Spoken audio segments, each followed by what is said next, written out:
নাগৰিক কাৰণে আহ্বান জানাইছো চন্দ্ৰমোহন ৰায় ডাঙৰিয়াক এখন খোলাম নমস্কাৰে এখন জনাৰ কাৰণে আমি অনুৰোধ জানাইছি অগপ কোকৰাঝাৰ বা চিডলি অফিচৰ আছিল আৰু যোৱা কিছুদিন আগৰ পৰা মানে কি যোৱা লোকসভা নিৰ্বাচন আগৰ পৰাই ইয়াত আমি দলীয় কাম কাজ আৰম্ভ কৰিছোঁ সংগঠনৰ কাম কাজ আৰম্ভ কৰিছোঁ আৰু আজি যিহেতু ইয়াত চিডলি সমষ্টিত যিটো উপ নিৰ্বাচন হ'ব চিডলি সমষ্টিৰ উপ নিৰ্বাচনৰ বাবে ইয়াত আজি আমি ভোট সন্মিলন অনুষ্ঠিত কৰিছোঁ আৰু ভোট সন্মিলনত অংশগ্ৰহণ কৰাৰ কাৰণে আমি আজি ইয়ালৈ আহিছোঁ। বাই ইলেকশ্যন আহি আছে চিডলি আৰু বঙাইগাঁও সমষ্টিত দুটা বাই ইলেকশ্যন হ'ব কেনেকুৱা দেখা পাইছে? নাই এইটো বস্তুটো তাৰমানে স্পষ্ট এইটো বস্তু চিডলি সমষ্টিত কোন জিকিব বঙাইগাঁও সমষ্টিত কোন জিকিব সেইটো আচলতে প্ৰশ্ন কৰিবলগীয়া নাই। ৰাইজে ইতিমধ্যে সিদ্ধান্ত লৈছে যে ৰাইজ শাসকীয় দলৰ লগত থাকিব কাৰণ এইখন চৰকাৰে বিভিন্ন ধৰণৰ উন্নয়নমূলক কাজ কৰিছে আৰু ৰাইজ উন্নয়নমুখী ৰাইজ গতিকে উন্নয়নমুখী যিহেতু ৰাইজ তেওঁলোকে শাসকীয় দলৰ লগতে থাকিব আৰু সেইকাৰণে মই আপোনালোকক বিচাৰিছোঁ যে বঙাইগাঁৱে হওক চিডলিয়ে হওক প্ৰতিটো উপ নিৰ্বাচন সমষ্টিতে আমাৰ মিত্ৰজোঁটৰ প্ৰাৰ্থীসকল জিকিব। যিহেতু বঙাইগাঁও সমষ্টিত দীৰ্ঘদিনৰ পৰা আপুনি প্ৰতিনিধিত্ব কৰি আছিলে বাই ইলেকশ্যন হ'বলৈ গৈ উপ নিৰ্বাচন হ'ব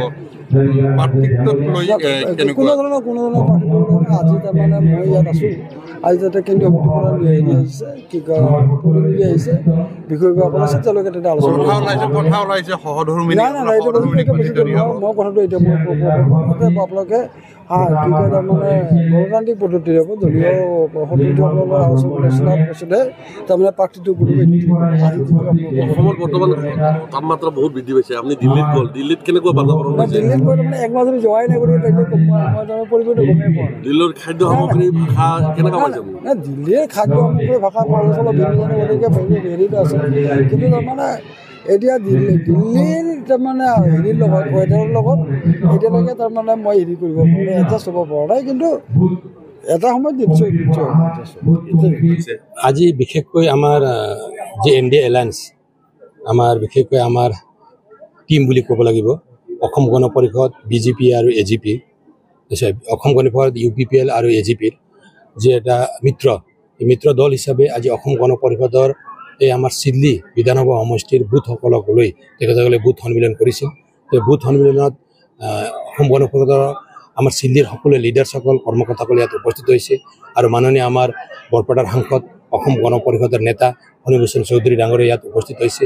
আমাৰ ৰাজ্যসভাৰ সাংসদ ৰণগৰা নাৰ্জাৰী ইয়াত উপস্থিত হৈছে আৰু মই বিশেষকৈ UPPL দলৰ জেনেৰেল ছেক্ৰেটাৰী হিচাপে ইয়াত উপস্থিত হৈছোঁ প্ৰমোদ বড়ো ডাঙৰীয়াৰ যি মেছেজ আমাৰ অসম গণ পৰিষদ দলৰ কৰ্মকৰ্তাসকলক বা বুথৰ লিডাৰসকলক দিব লাগে এই দিবলৈ মই ইয়াত উপস্থিত হৈছোঁ আজি আহি দেখিছোঁ চিডলি সমষ্টিৰ যিমান আমাৰ অসম গণ পৰিষদৰ কৰ্মকৰ্তাসকল আছে তেখেতসকলে সকলোৱে সাজু হৈছে অহা আজি বাই ইলেকশ্যন চিডলিত হ'বলৈ গৈ আছে এই বাই ইলেকশ্যনত আমাৰ UPPL দলৰ যিজন প্ৰাৰ্থী হ'ব NDAৰ যিজন প্ৰাৰ্থী BJP AGP আৰু UPPLৰ এই অসম গণ পৰিষদৰ যি দলীয় কৰ্মকৰ্তাসকলে UPPLৰ প্ৰাৰ্থীক বিপুল ভোটত জয়যুক্ত কৰি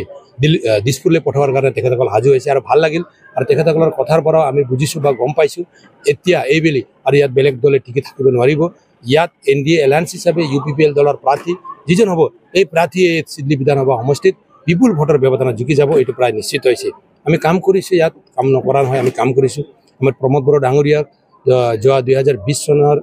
27 জানুৱাৰীত যি BTR একৰ্ডটো কৰিল এই BTR একৰ্ড কৰাৰ পিছত যি পৰিৱেশটো BTRত ঘূৰি আহিছে বিশেষকৈ শান্তিৰ পৰিৱেশটো যি এটা ঘূৰি আহিছে আৰু শান্তিৰ পৰিৱেশ ঘূৰি অহাৰ লগে লগে শিক্ষাৰ পৰা আৰম্ভ কৰি সকলো দিশত যি ধৰণে আমাৰ এটা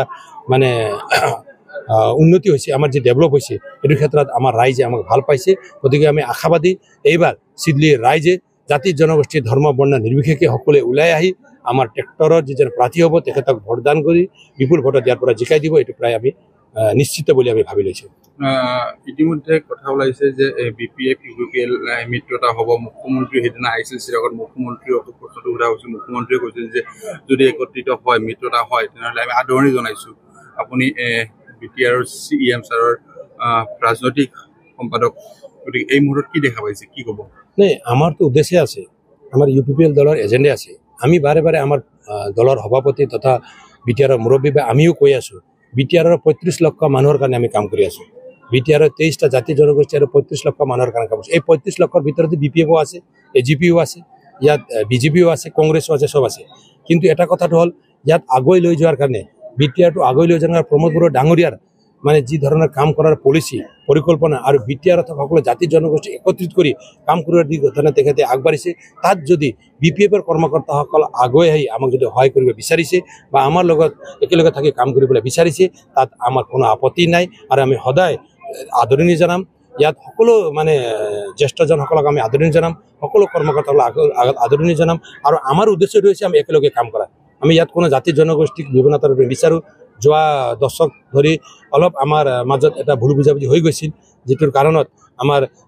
এই ধৰণৰ এজন আমি সাংসদ হিচাপে পালোঁ, যিজন সাংসদে 10 বছৰত আমাৰ কোকৰাঝাৰ সমষ্টিৰ বিষয়ে দিল্লীলৈ কি কৰিছে কি কৰা নাই সকলোৱে গম পায়। কিন্তু আজি যিজন সাংসদ আমি সিদ্ধিৰ বিধায়ক তেখেত জয়ন্ত বসুমতাৰীক আমি দিল্লীলৈ প্ৰেৰণ কৰাৰ লগে লগে যোৱা যি পাৰ্লিমেণ্ট ছেশ্যনত তেখেতে বহুত কথাবিলাক তাতে উপস্থাপন কৰিছে, মিডিয়াও দেখিছে। গতিকে এজন দক্ষ ব্যক্তিক আমি দিল্লীলৈ পঠালোঁ আৰু আগন্তুক যিজন ব্যক্তি ইয়াৰ পৰা বিধানসভা যাব এই ধৰণৰ দক্ষ এজন ব্যক্তিক UPPলে প্ৰাৰ্থিত্ব প্ৰদান কৰিব। এই প্ৰাৰ্থিত্ব প্ৰদান কৰাৰ পিছত ইয়াত সকলো জাতি জনগোষ্ঠী ভোটদান কৰিব বুলি আমি আশা কৰিছোঁ। ইয়াত BPFও ভোটদান কৰিব, আমাক BPFৰ কেণ্ডিডেট হ'ব বুলি আমি গম পাই আছোঁ, BPF নিৰ্বাচনত অৱতীৰ্ণ হ'ব। কিন্তু আমাৰ যিমান BPFৰ কৰ্মকৰ্তাসকল আছে তেখেতসকলে আমাক কৈছে আমি কিন্তু BPFৰ কৰ্মকৰ্তা হ'লেও এইবাৰ কিন্তু আমি UPPলৰ ট্ৰেক্টৰকে ভোটদান কৰিম বুলি তেখেতসকলে আমাক কৈছে। গতিকে ইয়াত আমি নিশ্চিত বিপুল ভোটৰ ব্যৱধানত আমি এবাৰ ইলেকশ্যনটো জিকি যাম। আলোচনা কিমান দূৰ আগবাঢ়িল? যিহেতু আলোচনাটো এটা পৰ্যায়ত গৈছিলে, কমিটিও এটা বনোৱা হৈছিল শুনা পাইছিলোঁ, আলোচনা কিমান দূৰ আগবাঢ়িল? নে কমিটি সঠিক এই ধৰণৰ কমিটি হোৱা নাই, সঠিক এই ধৰণৰ কমিটি বুলি কোৱা নাই। আমাৰো এই এৰিয়াৰে আমি নাগৰিক, এই এৰিয়াৰে বাসিন্দা, BPFৰ কৰ্মকৰ্তাসকলে এই এৰিয়াৰে বাসিন্দা। গতিকে আমাৰ জ্যেষ্ঠ ব্যক্তিসকলৰ লগত এটা ফ্ৰেণ্ড চাৰ্কল আছে, মোৰ লগতো বহুত BPFৰ কৰ্মকৰ্তাসকলৰ ফ্ৰেণ্ড চাৰ্কল আছে। এই ফ্ৰেণ্ড চাৰ্কলৰ মাজত এটা ডিছকাশ্যন মাথোন, এইটো কোনো কমিটি চমিটি এটা নহয়, জাষ্ট আমি একেলগে কাম কৰি যোৱাটো ভাল বুলি BPFৰো কেইজনমান ব্যক্তিয়ে, কেইজনমান নেতাই, সকলো নেতা বুলি নকওঁ, তাত কেইজনমান নেতাই এই এটা আমাৰ আহ্বান আমাক জনাইছে বা আমাৰ আহ্বান আমাক ৰাখিছে। আমিও আহ্বান কৰিছোঁ আমি একেলগে গৈ BTR একৰ্ডটো আমি ইয়াত ইমপ্লিমেণ্ট কৰিব লাগিব আৰু BTR থকা জাতি জনগোষ্ঠীৰ মাজত ভুল বুজাবুজি যাতে ভৱিষ্যতে নহয়, আমি একেলগে BTR সুন্দৰ এটা বনাব লাগিব বুলি আমিও কৈছোঁ। এইটো ক্ষেত্ৰত যদি BPFৰ কৰ্মকৰ্তাসকল আগুৱাই আহে তেতিয়াহ'লে আমি তেখেতসকলক আদৰণি জনাম আৰু একেলগে কাম কৰিম।